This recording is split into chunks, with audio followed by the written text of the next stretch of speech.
성경 창세기에서부터 요한계시록에 흐르는 사람의 얘기는 사실 사람이 에덴에서 시작해서 새 에덴에서 끝이 난다는 얘기예요. 그래서 누군가는 이게 신락원과 복락원의 얘기로 이렇게 압축을 할 수가 있죠. 우리는 사실 에덴이라고 하는 낙원의 거처가 정해졌지만 죄를 지음으로 그 에덴에서 쫓겨나게 되고, 그리고 궁극적으로 이 계시록을 보면 새 에덴이라고 할 만한 장소에서 우리가 다시 거처를 정하게 된다는 얘기입니다. 그런 의미에서 보면 새 예루살렘이라고 하는 표현은 새 에덴이라고 하는 개념을 조금 더 확장한 개념이라는 것을 알 수가 있습니다. 어쨌건 오늘 이 본문 말씀을 통해서 우리가 그 새 에덴, 예수님께서 십자가에서 그 한 강도에게 약속하셨던, 내가 오늘 나하고 함께 낙원에 이르리라고 했던 그 낙원, 그 낙원이 어떤 모습인지가 펼쳐지게 되고, 그 낙원을 사모하는 마음을 가진 사람들마다 거기 가면 하나님을 뵙게 되려나 하는 그런 갈망이 있었다면은, 하나님을 뵙게 된다고 하는 그 열망, 그 간절한 소망, 그 놀라운 경험이 여러분들의 소망의 이유가 되기를 바랍니다. 먼저 22장 1절 말씀, 2절 말씀을 읽습니다. 시작. 또 그가 수정같이 맑은 생명수의 강을 내게 보이니 하나님과 및 어린 양의 보좌로부터 나와서 길 가운데로 흐르더라. 강 좌우에 생명나무가 있어 12가지 열매를 맺되 달마다 그 열매를 맺고 그 나무 잎사귀들은 만국을 치료하기 위하여 있더라. 수정같이 맑은 생명수의 강이 있다고 되어 있습니다. 바다는 사라지고 없지요.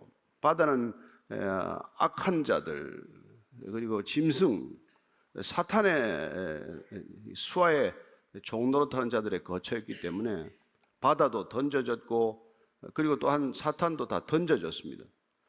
그러나 지금 오늘 새 예루살렘을 보니까 거기에는 생명수가 흐르는 강이 이렇게 있어요.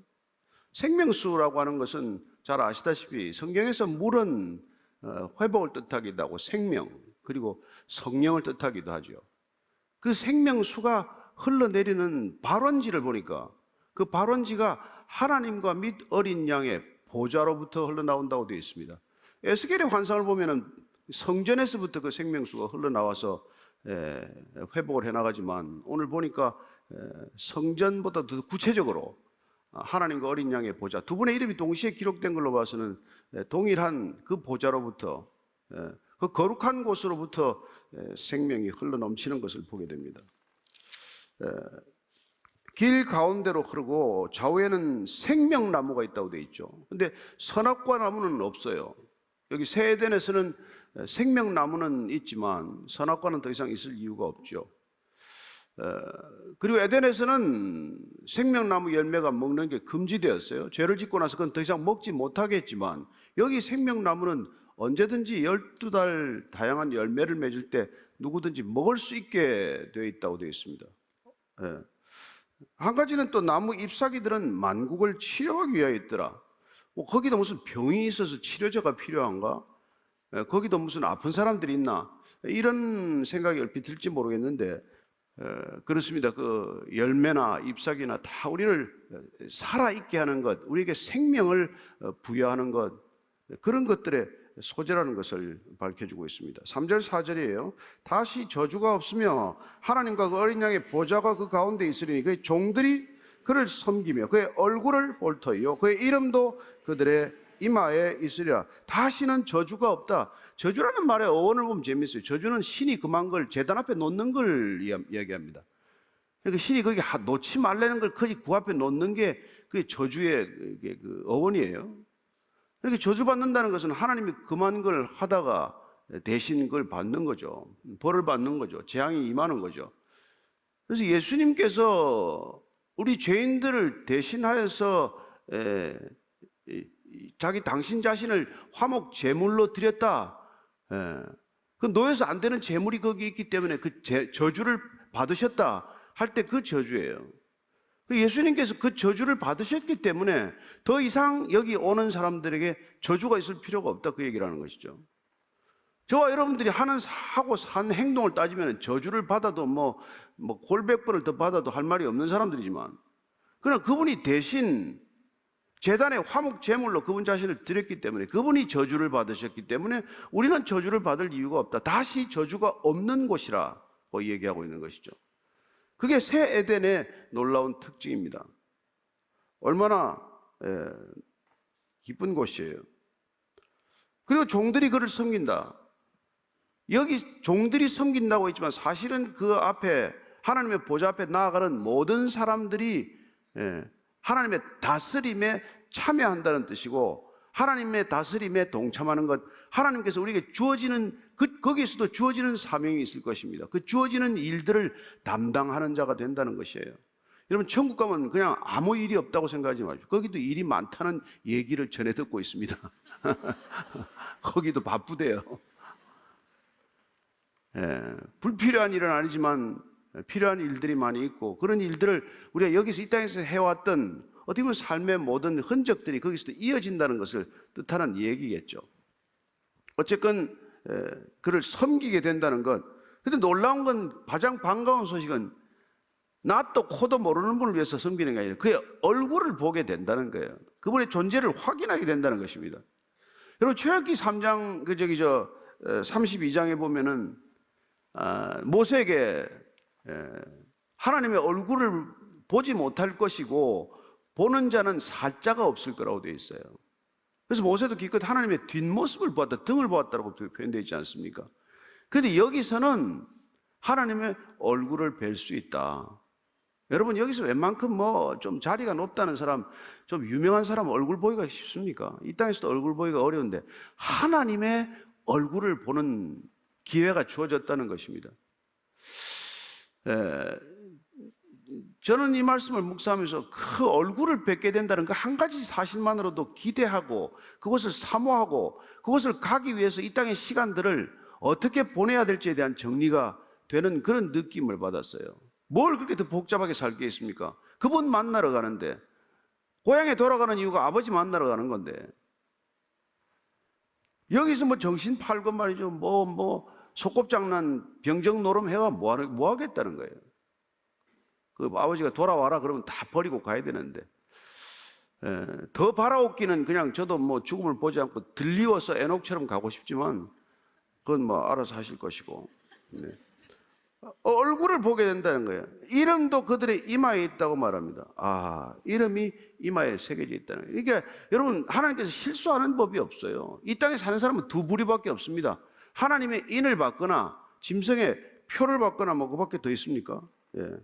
그리고 5절입니다. 시작. 다시 밤이 없겠고 등불과 햇빛이 쓸데없으니 이는 주 하나님이 그들에게 비치심이라. 그들이 세세토록 왕노릇하리로다. 다시 밤이 없겠고, 다시 어둠이 없는 것인데 왜 밤이 있겠습니까?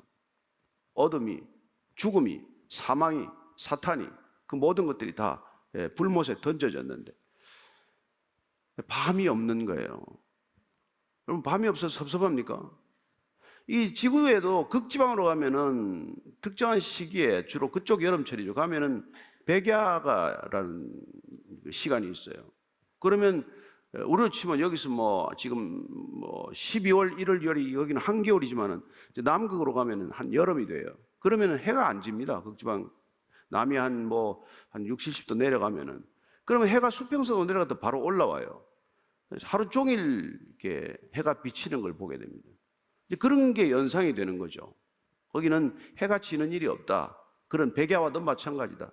어두운 밤이 아니라 흰 밤이 되는 것이고, 그런 다시는 밤이 없다는 것, 다시는 어둠이 없다는 것, 죄악이 없으니까 어둠도 없는 거죠. 등불과 햇빛이 쓸데가 없다. 하나님이 빛이십니다. 예수님이 빛이시라고 말씀하시죠. 나는 세상의 빛이다. 그분의 빛은 사도 바울이 다메섹 도상에서 만났던 것처럼 해보다도 더 밝은 빛이어서 눈을 멀게 할 정도의 빛이었죠. 그런 빛인데 무슨 다른 인공적인 빛이 필요하지 않은 것이죠. 더 이상 빛이 필요가 없는 곳. 우리 이게 상상이 잘 안 가지만 그러나 그 밝은 빛 가운데 걸어가는 그분의 뒷모습이라도 보는 게 우리가 이 땅에서 소원이었다면, 거기서 우리는 이제 더 이상 눈부심에 비춰서 눈을 뜨지 못하는 것이 아니라 눈을 뜨고도 그 밝은 빛 가운데 적응이 되어서 그분을 바라볼 수 있고 그분을 얼굴을 뵐 수 있다. 얼굴을 뵐 수 있다는 건 대화가 가능하다는 뜻이 포함되어 있지 않습니까? 얼굴과 얼굴을 대면한다는 것은 대화가 가능하다는 얘기이기도 한 것이죠. 그리고 세세토록 왕 노릇하리라. 그분이 만왕의 왕이시지만 그분의 다스림에 우리는 동참하게 된다는 그런 뜻입니다. 예. 그분이 다스리는 수많은 일들이 거기도 있을 터인데 그런 일들에 우리에게 주어지는 사명을 감당함으로써 우리는 그곳에서는 이 땅에서는 뭐 어떤 여러분들이 직업을 가지더라도 갑과 을의 관계에서 노예 심판 노예와 같은 생활을 해야 되지만 연봉이 많거니 적거니 그 차이지 다 묶여 사는 것은 마찬가지인데 거기는 여러분 그런 관계가 아니라는 거예요. 어떤 일을 하든지 그것은 자발성이 전제가 되는 일이고 하나님의 기꺼이 동참하는 일이어서 스트레스를 받고 하는 일이 없다는 것입니다. 그런 뜻에서 우리는 왕 노릇을 하는 거나 마찬가지예요. 이 땅에서도 사실 우리가 그런 경험을 한 사람들은 여기서 벌써 그런 왕 노릇을 예행 연습처럼 하다가 가는 것이죠. 6절 7절입니다. 시작. 또 그가 내게 말하기를 이 말은 신실하고 참된지라 주 곧 선지자들의 영의 하나님이 그의 종들에게 반드시 속히 되어질 일을 보이시고 그의 천사를 보내셨도다. 보라 내가 속히 오리니 이 두루마리의 예언의 말씀을 지키는 자는 복이 있으리라 하더라. 또 천사가 얘기합니다. 이 말은 지금 천사가 전해주고 있는 이 메시지는 참되고 신실하다. 하나님이 참되고 신실한 분, 그분의 속성이 그러할진데 그분의 말씀에 어느 하나 거짓이 있겠으며 그분 말씀 가운데 어느 하나 쓸모없는 말이 있겠습니까? 그래서 반드시 속히 될 일을 보이시려고 천사를 보냈다, 이런 말을 듣게 하는 거죠. 어떤 일들이 반드시 속히 이루어질 것이다. 그리고 보라 내가 속히 오리니 이 두루마리의 예언의 말씀을 지키는 자는 복이 있으리라, 이렇게 말합니다.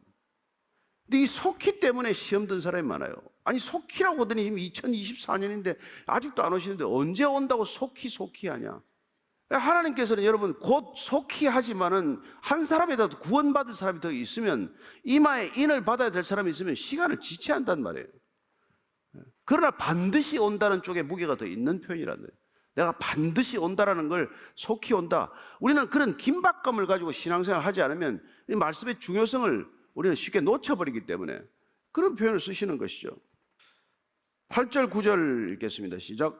이것들을 보고 들은 자는 나 요한이니 내가 듣고 볼 때 이 일을 내게 보이던 천사의 발 앞에 경배하려고 엎드렸더니 그가 내게 말하기를 나는 너와 내 형제 선지자들과 또 이 두루마리의 말을 지키는 자들과 함께 된 종이니 그리하지 말고 하나님께 경배하라 하더라. 갑자기 이것을 보고 들은 자는 나 요한이라고 실컷 지금까지 얘기하더니 왜 또 나 요한이라는 말이 나왔겠어요?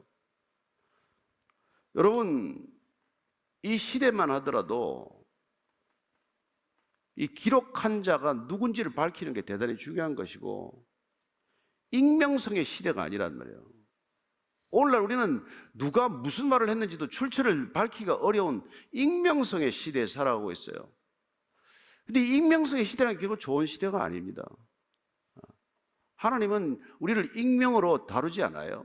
우리의 이름을 다 기억하시는 분이시고 우리의 이름을 부르는 분이시지 우리를 번호로 부르는 분도 아니고 야, 너 뭐 이렇게 부르지 않는단 말이에요. 그러니까 사람을 여러분 이름을 기억하지 못한다는 건 진짜 큰 문제인 거죠. 그런데 보니까 오늘 난 요한이다. 내가 기록을 했다. 내가 보고 들었다. 나는 거짓이 없다. 내 인격이나 내 존재 전체를 걸고 이건 사실이다. 그런 얘기를 하고 있는 거 아니에요. 거짓 하나도 없다. 내가 무슨 꾸며낸 얘기도 아니고 내가 뭐 여러분들 겁주자고 무슨 창작한 것도 아니고 이거 내가 보고 들은 그대로 기록한 거다. 이걸 지금 얘기하는 거란 말이죠. 그래서 하나님은 여러분 우리는 익명성에 이게 감춰서 살아가는 사람이 많습니다. 특별히 SNS상에서 활동하는 사람들 보면 얼마나 무슨 쓸데없는 아이디 막 수십 개 수백 개를 만들어 가지고 그냥 댓글 부대를 만들고 말이죠. 댓글 알바를 하고 별의별 짓을 다 해서 익명성을 악용하고 있지만 하나님 앞에는 안 통하는 얘기예요. 우리가 성경 요한계시록 끝 말미에 와서 발견하는 게 뭡니까? 하나님 앞에서는 결국 두 종류 부류밖에 없다는 거죠. 두 인간밖에. 하나님의 인치심을 받았느냐, 아니면 사탄의 표를 받았느냐? 그 둘밖에 없어요. 그래서 하나님은 헷갈리지 않습니다. 하나님 헷갈리는 법이 없어요. 그래서 요한이 지금 그 익명성이 아니라 그 자신의 정체성을 분명히 드러내는 거예요. 이 보고 들은 거 다 사실이거니와 내가 그대로 보고 들은 대로 기록한 것이다.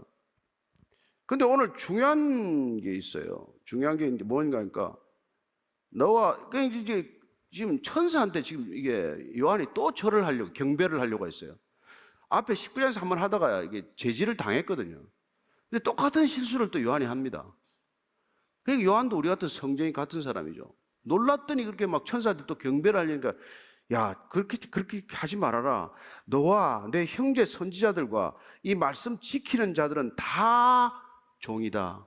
다 하나님과 그분 앞에서 우리는 다 같은 종이다. 여러분 이거 기억하십시오. 그리 하지 말고 하나님께만 경배하라. 이게 계속하는 거예요. 여러분 이게 아무도 여러분 여기 사람이 경배받지 않는 곳이 교회예요. 회사는 여러분 회장이나 사장이 뭐 경배를 받건 뭐 칭송을 받건 뭐 뭘 인정을 받건 해야 되잖아요. 교회는 그게 아니에요. 하나님 한 분만 우리가 인정하는 곳이고 여기 다 하나님 앞에서 동등한 사람들이란 말이에요. 역할은 차이가 있지만은 지위는 차이가 없다는 거라는 거예요. 천사 숭배하면 이단입니다. 그 당시에 천사 숭배가 많았어요. 이 요한 때나 바울 때 천사 숭배설이 많았었는데 천사 숭배하면 이단이에요. 그러니까 여러분 우리나라 지금 이단이라는 게 뭐예요? 다 사람을 갖다가 교주로 만들고 사람을 그냥 숭배하다시피 하는 거 아니에요?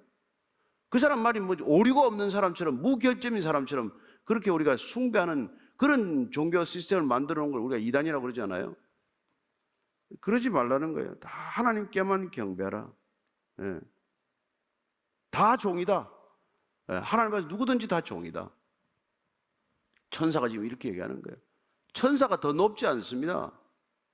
어떤 인간도 다른 인간보다 더 높지 않다는 거예요. 예. 이게 여러분 사실은 우리가 뭐 천부 인권설이니 이런 것들이 다 기초가 되는 성경적 기원이에요. 법적 권리가 다 어디서 나왔는데, 평등 사상이 어디서 나왔는데, 만인 제사장이나 다 이런 것들이 어디서 나왔겠어요? 성경이 아니고 그런 근원이 어디 있겠습니까? 근데 이게 사실 우리가 뭐 고린도전서도 전에 봤지만은 고린도 교회만 하더라도 좀 영적인 은사가 나타나면은 그 앞에 줄을 서고 그건 일급 신자고 뭐 그런 자꾸 이렇게 분위기를 만든단 말이에요. 지금도 마찬가지예요. 그러지 말라는 거예요. 어떤 은사가 나타났다고 해서 그 사람이 반드시 우월한 사람도 아니거니와 더더군다나 영적으로 성숙한 사람도 아니에요. 많은 은사자들 보면 영적으로 미숙한 사람들이 상당히 많습니다. 그리고 영적인 무슨 은사가 나타났다, 영적인 체험을 했다고 떠벌리는 사람들이 여러분들 뭐 성숙해서 그런 게 아니란 말이에요. 세상처럼 만들어 놓고 나서 다 무슨 교인이네 이런 짓들이 일어난단 말이에요. 오늘 이거 하나만이라도 여러분들이 마음속에 새긴다면은 우리는 대놓고 이단에도 안 빠지겠지만 슬그머니 이단에도 안 빠진다 이 말이에요. 여러분 얼마나 많은 교회들이 슬그머니 이단으로 가는지 아십니까? 하나님의 영광을 가로채면 이단이죠. 뭐 다른 거 있습니까? 하나님께만 경배해야 될 그 경배를 사람이 받으면 그건 다 이단이나 마찬가지라 이 말이죠.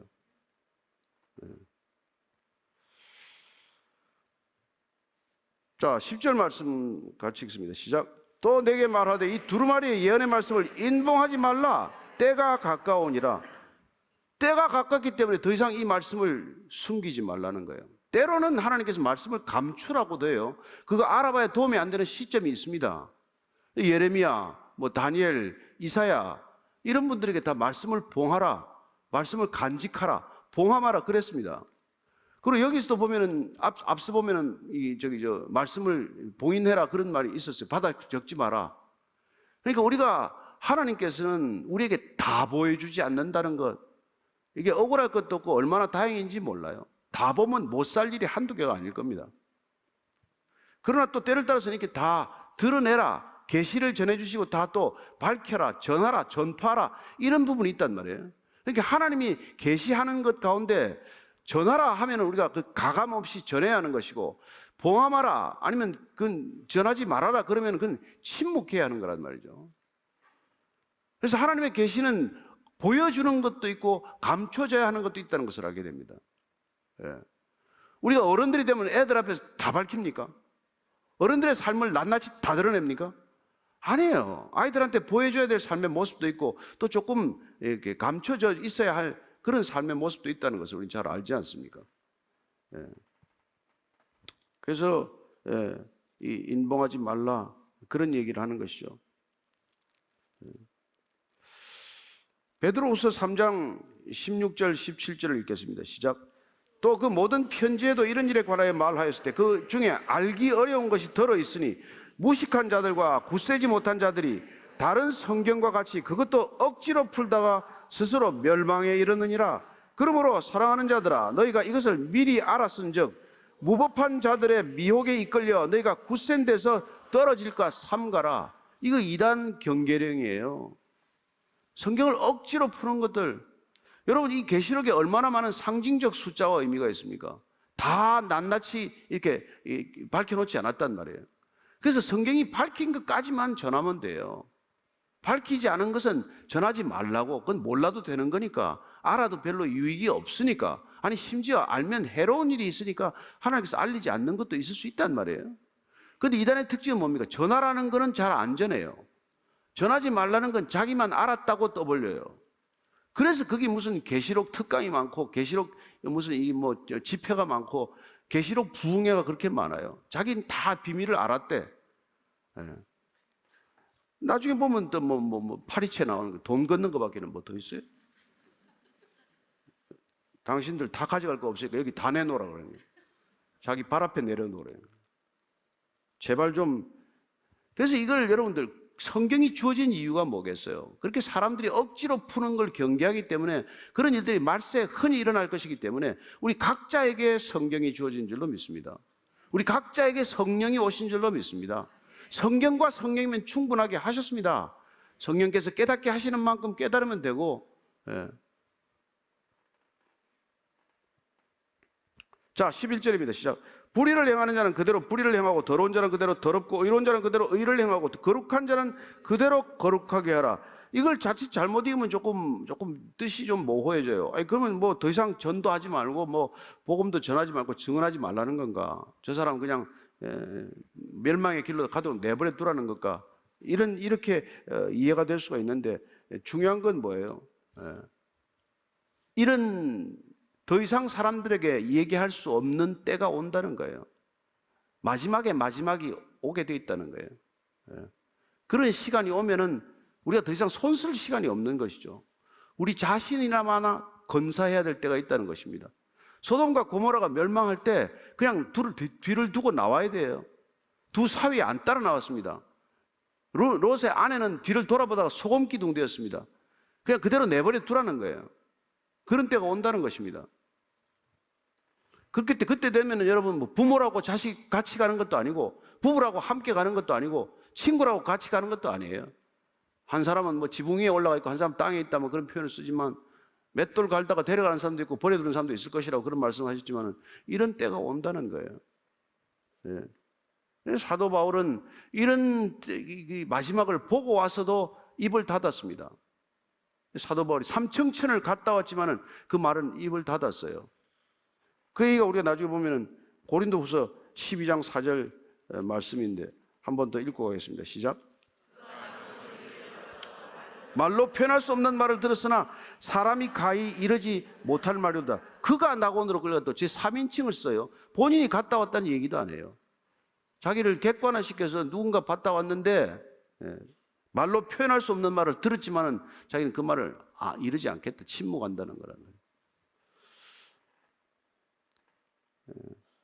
그리고 의를 행하고 거룩한 자는 그렇게 잃지 말고 끝까지 그 거룩과 이걸 지켜내라. 이게 우리가 오늘 살아가는 삶의 자리에서 명심해야 될 일이라는 말이에요. 부르심을 받았습니까? 부르심의 자리에서 그냥 사는 거예요. 말씀을 들었습니까? 들은 말씀 기억하고 사는 거예요. 그러기 위해서 우리가 예배를 드리는 것이죠. 마지막 히브리서 13장 14절입니다. 시작. 우리가 여기에는 영구한 도성이 없으므로 장차 올 것을 찾나니, 여러분 여기 영구한 도성이 없습니다. 영원한 거처가 없습니다. 여기 잠시 머물렀다가 가는 곳입니다. 그래서 우리는 영원한 도성을 찾는 사람이에요. 영원한 하나님의 거처를 갈망하는 사람들입니다. 우리는 영혼을 사모하는 사람들이에요. 여기에 영원히 살 것처럼 살지 않는다는 것입니다. 따라서 여러분들이나 저나 이 어려운 시대, 힘든 시대를 살아가지만 여기서 영원히 사는 것 아니라는 것, 궁극적으로 우리는 이곳을 떠나야 한다는 것, 그리고 우리가 떠나는 자리를 어떻게 조금이라도 돌아보고 떠나야 할 것인가. 우리가 영원한 도성을 사모하지만 이 땅에서 무슨 일로 그 영원한 도성을 함께 바라며 살게 할 것인가. 그게 이 계시록을 읽게 하신 목적이죠. 저는 저와 여러분들 모두가 계시록을 맞춰가면서 다 읽어가면서 하나님의 도성을 더욱더 사모하는 사람이 되기를 바라고, 오늘 약속한 것처럼 하나님의 얼굴을 보는 게 저와 여러분 일생의 가장 큰 기대가 되기를 원하고, 그리고 이 땅이 아니라 새 에덴에서 우리가 다시 살아가는 것을 삶의 비전으로 삼게 되기를 축원합니다.